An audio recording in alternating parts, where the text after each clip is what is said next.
Infrastruktura e emergjencave do të përmirësohet fal një fondi prej 20 milion eurosh. Këtë gjë e bëri të ditur Ministri i Pushtetit Vendor Ervin Demo, i cili theksoi se transporti urban do të përmirësohet duke përdorur një financim prej 10 milion eurosh.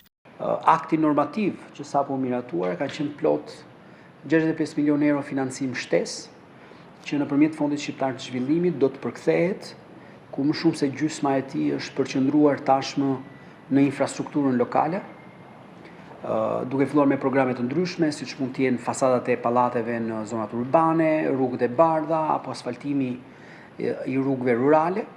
Por në të njëjtën kohë ne kemi një risi të jashtëzakonshme ku 30 milion euro tashmë do të jenë të fokusuara në fuqizimin e kapaciteteve vendore për sa i përket logjistikës, ku 20 milion euro do të jenë fokusuara në logjistikë që ka të bëjë me mjetet e domosdoshme për sa i përket parandalimit të emergjencave në kuadër të përmbytjeve apo dhe të zjarreve, përgjithsisht infrastrukturë bujqësore dhe ajo infrastrukturë rurale. Këto mjete do të jenë të organizuara në bashkëpunim me Fondin Shqiptar të Zhvillimit në nivel qarku dhe do të mbulojnë të gjitha kërkesat që bashkitë kanë në vend. Në të njëjtën kohë, ne kemi një financim prej 10 milion eurosh, i cili do të jetë i fokusuar në një program të ri që qeveria shqiptare tashmë do të çojë përpara së bashku me bashkitë, që ka të bëjë me përmirësimin e transportit urban.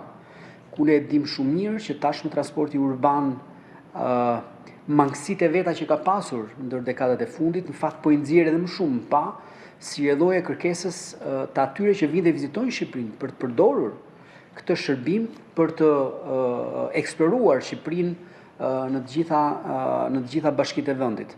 Gjithashtu bonusi i zjarrfiksëve do të përfshijë mbështetje për të gjithë ata që luftojnë me zjarret. Shumë shpejt do dalim me një paketë edhe mbështetëse për të gjithë ata cilët janë në linjën e parë të përgjigjes kundrejt këtyre fatkesive në territor.